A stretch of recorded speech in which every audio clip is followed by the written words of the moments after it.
Hey everyone, welcome to the video. So this one we're going over a crash course on how to play NASCAR DFS. And it's not something I've ever done before, but we're kind of in uncharted territory right now because the coronavirus has pretty much wiped out every single other sport. We lost NBA, we lost MLB for at least 2 weeks from when opening day was supposed to happen. We lost XFL, we lost soccer, March Madness is gone. I still think PGA and UFC are still going. Not totally sure on that. I believe PGA is. I think UFC might be doing it without the fans, as is NASCAR, but I feel like NASCAR is going to be a hot commodity this weekend, and I feel like there's going to be a lot of people that are looking to play NASCAR DFS, and there's actually not a lot of NASCAR DFS content out there. So I thought I'd make this video to try to help you guys out. I did have someone reach out to me on Twitter asking if I had a tutorial video on NASCAR, and I did not, so I thought this would probably be a good time to do so, because really not a lot of people know anything about NASCAR. So I've been breaking this down for a couple years now. Absolutely love NASCAR. It's my favorite DFS sport. Personally, I think there's a huge edge in NASCAR because not a lot of people know what's going on. Not a lot of content out there as well, and I do feel like a lot of people are going to put out NASCAR content this week just to, fill the void of there not being any content to make. So I don't know, be aware of that. But I have been here for a while doing NASCAR DFS content. Absolutely love it.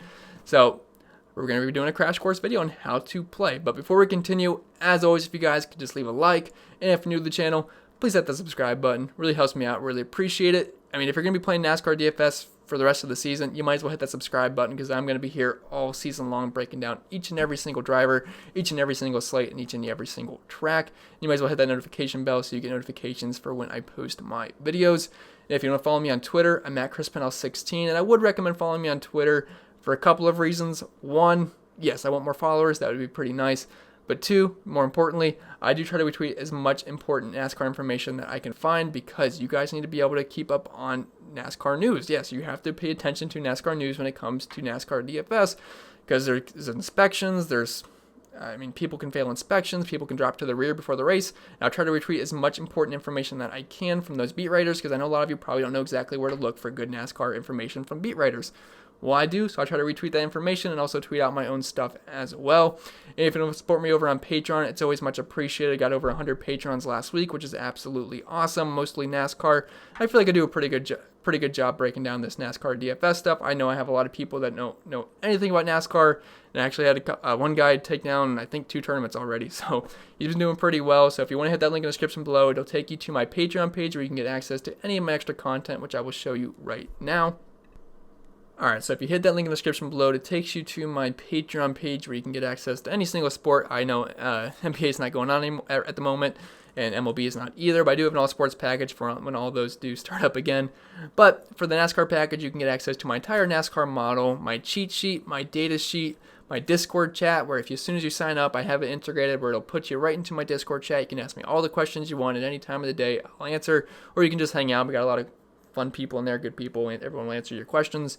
Access to my projections, which have been pretty good to start the year. I know I build 150 lineups every single week, upload my projections to Fantasy Cruncher, and I did end up getting one of the optimal lineups, I believe, a couple weeks ago. So projections have been pretty good. My core plays, my weekly article where I go over strategy, because I know a lot of people don't know anything about NASCAR, so I break down strategy, what I'm personally doing, roster construction, all that good stuff.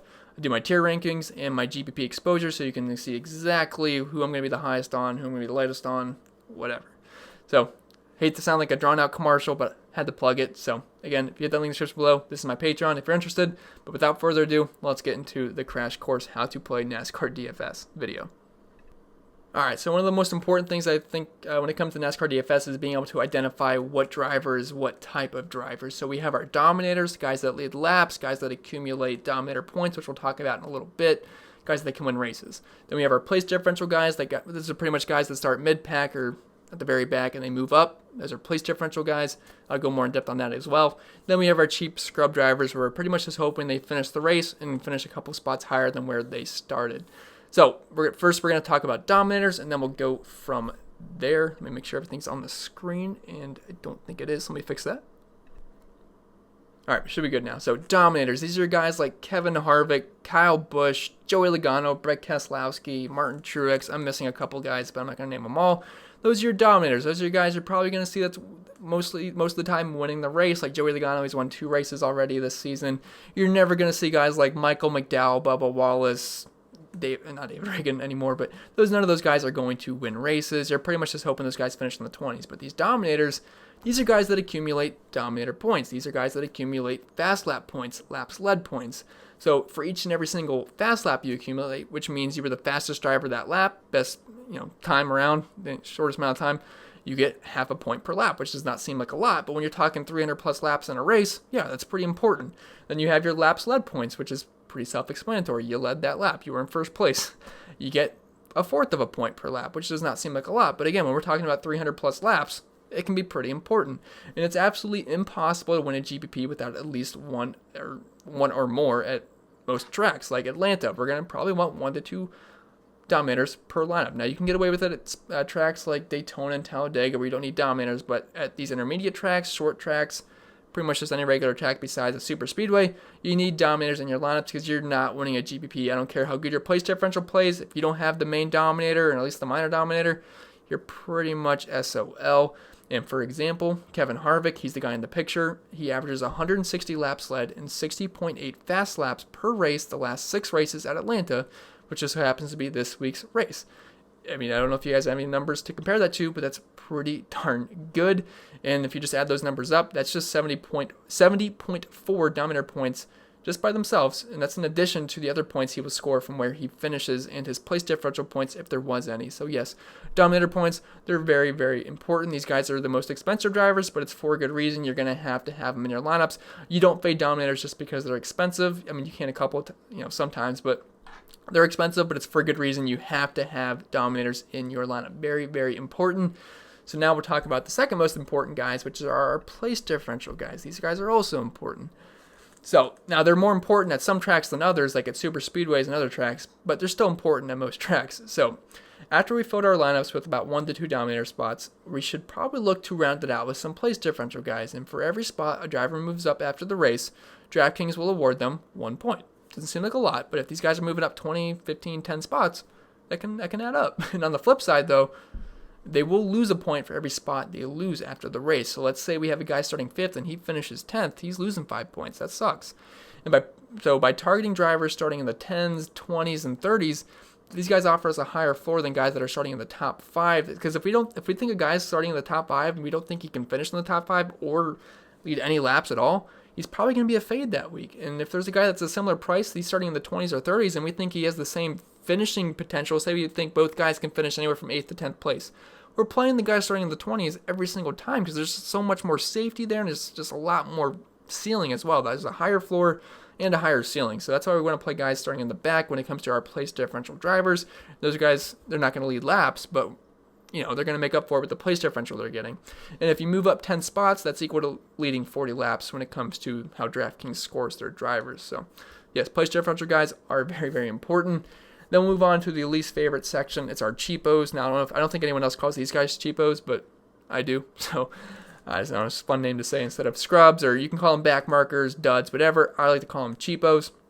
So after filling in Dominators and place differential guys in our lineups, you're going to start to realize you can only afford these cheap drivers that are in the 5 to 6K range. And it's scary, but don't worry. It's normal. Last week, you had to have 2 scrubs in your lineup to win. I actually think you had to have 3 in the optimal because I think there was 3 Dominators, but yeah, I mean, you got to play some of these scrub drivers. It doesn't feel great, but you have to. And you never want to expect too much from these guys. If you can get anywhere from 20 to 30 points, you can call it a pretty great day. I believe last week Ty Dillon had 36, and I think Bubba Wallace had over 30 as well. So you lucked out if you played those guys. And I shouldn't say you lucked out. They were my 2 favorite cheap guys, but we were never expecting that many points. I was just going to be happy with around 25 points. So they actually ended up doing great. But you're pretty much just hoping these guys finish the race, and they typically start 25th and back. I mean, sometimes they'll start a little bit higher, but just typically anywhere from 25 and back, and you're pretty much just hoping they can get a top 25, or depending where they start, a top 30. And some of the more popular cheap drivers are Ty Dillon, who I played a lot this year, Bubba Wallace I tend to play a lot, Daniel Suarez, and John Hunter Nemechek, who's a rookie, but he's been very impressive so far this season. So these are our cheap drivers. So these are the three main types of drivers when it comes to NASCAR DFS. You have your Dominators, place differentials, and cheapos. And place differential changes every single week. Sometimes you'll have these 12K drivers, they start 30th and they become a good place differential play. Sometimes you'll have these 7K drivers starting 30th and they're a good place differential play. So those fluctuate, but cheapos kind of stay the same, and Dominators are kind of always priced around the same as well. So, all right, but before we move on, or not really before, we're just going to move on. There's nothing to really talk about, but we're going to talk about track strategy which let me just make sure it's still working. Okay, so track strategy. So NASCAR, I mean, they go to a different track every single week, and every single week or every single track plays a little bit different. Some drivers are better at different tracks. Some teams perform better at different tracks. Some manufacturers perform better at different tracks. And there's different lines you got to run. I mean, there's just a lot of strategy that goes into every single track. You have your short tracks, your super speedways, all that good stuff. So you have to know how to attack each and every single track. That's one of the other things I think there's a big edge in NASCAR DFS, because not everyone knows that you have to play each track different. So we're pretty much just going to talk about the 5 main track types, and we'll get into that right now. So the 5 main track types are super speedways, flat tracks, short tracks, intermediate tracks, which are kind of more cookie cutter, kind of boring tracks for the most part. Then you have your road courses. So personally, my 2 favorite are super speedways and short tracks. But super speedways, I think that's the biggest edge in pretty much almost all of DFS. Not a lot of people know exactly how to play super speedway tracks. And these are Daytona and Talladega. So when you think of NASCAR, you're probably thinking of Daytona and Talladega, because those are the tracks that all the wrecks happen. You see the pictures of 20 cars wrecking. It's amazing chaos. It's really fun to watch, and it's the most entertaining race. And it's my personal favorite for NASCAR DFS, because a lot of people play the drivers starting up front. You got guys like Joey Logano up front, Kevin Harvick, Jimmy Johnson. All these guys are like 20+% owned, and they're terrible, terrible plays. It's crazy as it sounds, but they are terrible plays, because the big one happens every single year at Daytona, and chances are these kind of drivers are going to get caught up in it because they're the most aggressive. They're all trying to win the race, and they'll have good cars. So what happens when they're all aggressive and trying to win the race? Yeah, bad things can happen, because at super speedways, they're all driving in tight packs. Other tracks, that's not the case. The leader can get 5 seconds ahead of the pack. It happens. Super speedways, everyone's right there next to each other, 2 wide, 3 wide, sometimes 4 wide if they're getting a little bit crazy near the end of the race. But they tend to throw up stupid blocks or just aggressive blocks and drive crazy. Like, if you guys saw the Ryan Newman wreck, this was at Daytona. I mean, that's the kind of things that can happen at Daytona. Wrecks happen, big ones happen. And what I do at these super speedways, I stack the back. I play all the bad drivers. Now, it feels super gross putting these lineups. Like, I've had lineups with over 20,000 salary remaining. 20,000 salary remaining. It feels gross, but if you're building a lineup on Daytona or Talladega when you're just meeting the salary cap at 50,000, it's probably a pretty bad lineup. But yeah, I have lineups with over 20,000 salary remaining. I'll play guys like Brendan Gaughan, Corey LaJoie, Reed Sorensen, Quinn Huff. I mean, they're terrible. You're never going to play those guys any other track.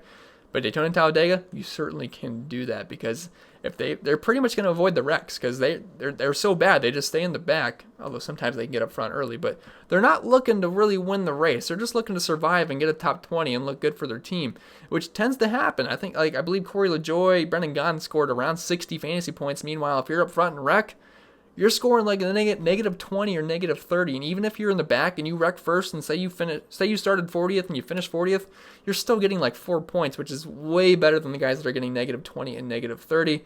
So yeah, I absolutely love super speedways. My most profitable track, that and short tracks, but I've never not profited at a super speedway. They've been very good to me so far. Flat tracks, I mean, kind of just really can't go in too depth in there. You're pretty much just playing a couple Dominators, place differential Cheapos. Short tracks, love short tracks. I actually won a big tournament at Bristol. It was awesome. I hit the nuts there. That was really nice. I love Bristol, Richmond, Martinsville. There's a ton of laps there, so there's more emphasis on Dominator points. Like at Bristol and Martinsville, you're talking like 500 laps. Meanwhile, Daytona has something like close to 200 laps, if not less, depending on the race. So yeah, Dominator points are much more important at short tracks than they are at super speedways, because personally I don't even care about Dominator points at super speedways. You shouldn't. But yeah, intermediate tracks are more cookie cutter. And then road courses I personally find boring. I don't know if that's a hot take. I know some people like road course racing, but I don't really. It's kind of boring to me, but I mean, there's still money to be made for DFS purposes. So, but yeah, those are pretty much the 5 main track types. Each one plays a little bit different, and obviously I'll go over the specific strategy every single week depending on the track, and I'm not going to do that here because we'd be here for 3 hours, so I'm not going to do that. But just know there's 5 main track types, and this week we're going to be at an intermediate, which is Atlanta. It's also a high tire wear track as well. All right, so moving on, we're going to talk about what to look for when building NASCAR DFS lineups, because that's probably pretty important. That's probably the number one reason why you're here. You have to know exactly what to look for. All right, so there's a bunch of other things you can look for when building lineups, but I try to just condense it to 4 quick things. So I like to look at track history, track type form, practice speeds, and qualifying position. Those are all very important when it comes to building NASCAR lineups. So first off, let's talk about track history / track type form. Now I have a huge data sheet that goes over every single number, every single thing that's important when it comes to track history. I pretty much just look at all the numbers.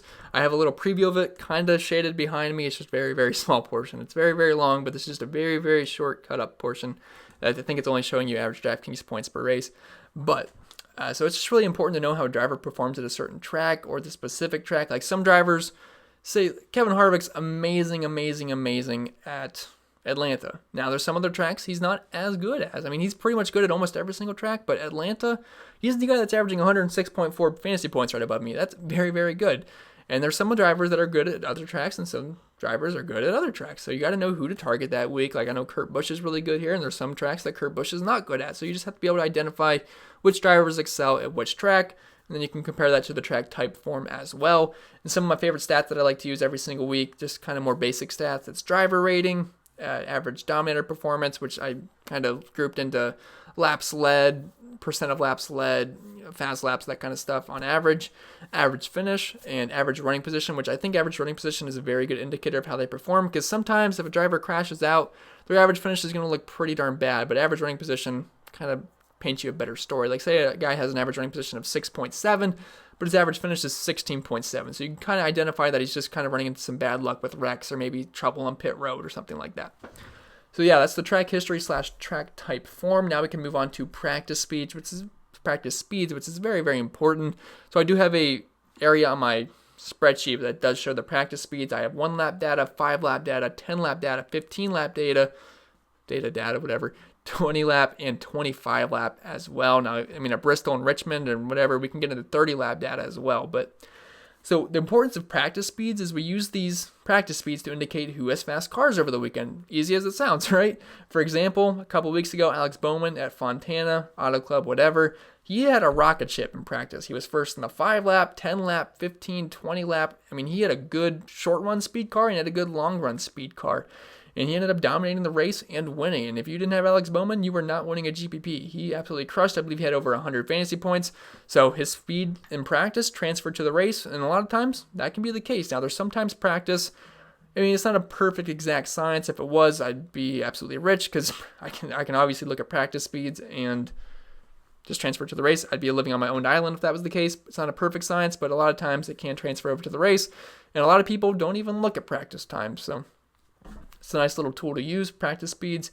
And I typically like to look at long run speeds more than anything, as most races tend to have long green flag runs. Because, I mean, if you're just looking at the 1 lap data for practice 2, big whoop. Sometimes Bubba Wallace has top 5 1 lap speed. That doesn't mean he's going to finish top 5 at all, because he's going to definitely fall off when it comes to 5, 10, 15, 20 lap data. So guys that are good in long runs tend to perform pretty well. Like last week, Brad Keselowski, he had a really fast car. He was first in the 20 and 25 lap run and runs in practice. He got up front and was leading laps. He had a really good car. So practice speed's very, very important. I always have those posted on my spreadsheet. Those typically happen 2 days before the race starts. And the last thing we have to look for in building lineups is qualifying. So you guys can see it. So this is where we find out where drivers' starting spots will be on race day. So this typically happens the day before the race. They have their qualifying runs and they just go by single lap speed. So whoever has the fastest lap, they start on the pole. Whoever has the slowest lap, they start in the very back. And sometimes guys have trouble with qualifying, so they start further back than they should, and that's where we get our place differential, guys. So qualifying, something very important to look at, and I really don't make any videos at all until qualifying happens because it's an absolute waste of time to do so.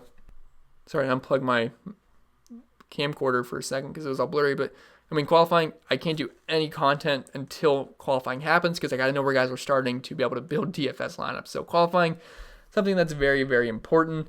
And now we'll look at a typical race week schedule. So this is my race week schedule. I follow it every single week. So typical race week schedule. On Wednesday, Draftkings releases their salaries, and I uploaded all the driver statistics on my spreadsheet. So as soon as that happens, you'll be able to get all the color-coded, what's good, what's bad spreadsheet. That'll all be posted.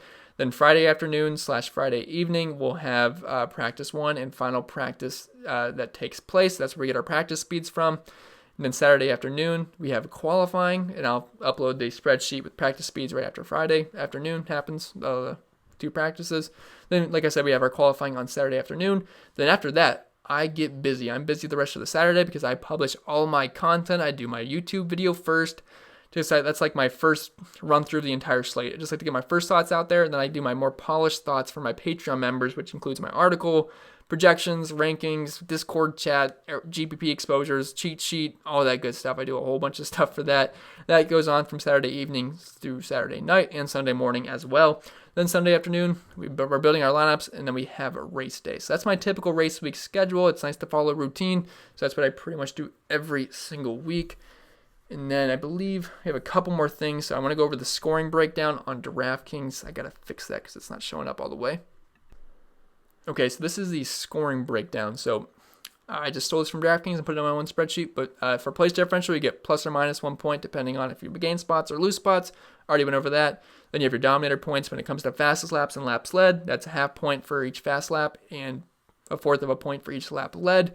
Then finishing position, I did not touch on that, but I was kind of touched on it when I talked about Kevin Harvick. Like I said, he averages 70.4 Dominator points per race, and then you add on where he's finishing. So if you finish first, you get 46 points, second, 42, 41, 30, so on. You guys get the idea. You just get an extra 4 points if you win the race, then you do the rest. So yeah, finish position, obviously pretty important. Then you tack on some place differential points and Dominator points. You guys are kind of getting the idea of how we build lineups. So it's simple as that, guys. That's the scoring breakdown. Then I believe I have one more thing for you guys, and that's the example roster construction. So like I said, I use Fantasy Crunchers. I don't use their projections. I use my own projections. So don't worry, I'm not stealing projections. I just use my own projections. But I went through the rewind to look at the past Atlanta races, and these are the lineups that were optimal. So you have Kevin Harvick and Brad Keselowski. Harvick started first, Keselowski started fifth. Both those guys had a little bit of Dominator points. Harvick had a lot of Dominator points, but both finished high, and they ended up in the optimal lineup. Those are two Dominators. Then you have Matt Kenseth. He started, I think it's 16th or 18th, so that's a place differential play. He ended up doing pretty well. Then Casey Kane, he started 29th. That's another place differential play. And then you had your two cheap guys. Ty Dillon, he was a cheap guy. He started 26th, I think that says. And then Cole Witt started 37th. And those are your two cheap guys, and they moved up. So that's like two Dominators, two place differential guys, and two cheap guys. So that was the optimal lineup. Then the next year, we had Martin Truex Jr., Kevin Harvick, and Brad Keselowski. So you kind of got 2.5 Dominators there, 3 Dominators. Then you had Kurt Busch, who started 7th. Austin Dillon, who started 25th. That's a good place differential play. Then you had Cole Witt as the pump play at 32nd. So it changed a little bit that year, but still kind of the same format. Dominators, place differential, cheap guy. And then I don't remember which year this was, but Brad Keselowski, Martin Truex Jr., 2 Dominators. And Kyle Larson, kind of like a minor Dominator play there, starting 7th. Then you have Eric Jones starting 15th. It's a place differential play. Chris Buescher starting 30th. That's a place differential play. Then you have David Reagan, who was a cheap driver, and that's the optimal lineup. So it's pretty much every single year. It's the same exact format for Atlanta. Like 2 to 3 Dominators, a couple of place differential guys, and then a cheap guy or 2. So you guys get the idea, pretty much whatever I said earlier.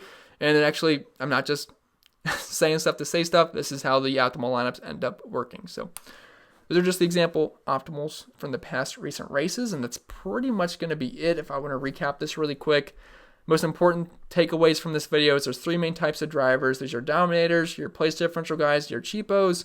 Strategy changes by track. Know what to look for when you're building your lineups, practice speeds, qualifying, track form, track type form. You got to be able to understand the scoring to your best ability, and you have to know how to build lineups optimally, which we just talked about, and everything I said lines up with how the optimal lineups have been built past few years. So hope this video was helpful, guys. If it was, remember to leave a like. If you're new to the channel, please hit the subscribe button. Really helps me out. Really appreciate it. Getting close to 4K subscribers, which is awesome. Hopefully baseball starts up soon. I'm going to miss baseball so much. I mean, not like it was here and it got taken away from me, but I just want opening day. I've been looking forward to opening day for a long time, and it's gone. I'm sure you guys miss NBA as well. I like the NBA too, but I miss MLB the most between those two. But yeah, like I said, if you guys want access to any of my extra content, hit the link in the description below. I will pretty much hold your hand through the entire slate each and every single week. And you guys should probably land on similar lineups that I'm building if you follow my article and stuff, because I am very transparent. I don't hide anything. Extremely transparent. In my Discord chat, you can ask me all the questions. So yeah, it's pretty much going to be it, guys. Like I said, hope it was helpful. Follow me on Twitter if you want. And it's going to be it for this video. And if you're new to the NASCAR DFS world, welcome. And I hope you guys have a great opening week.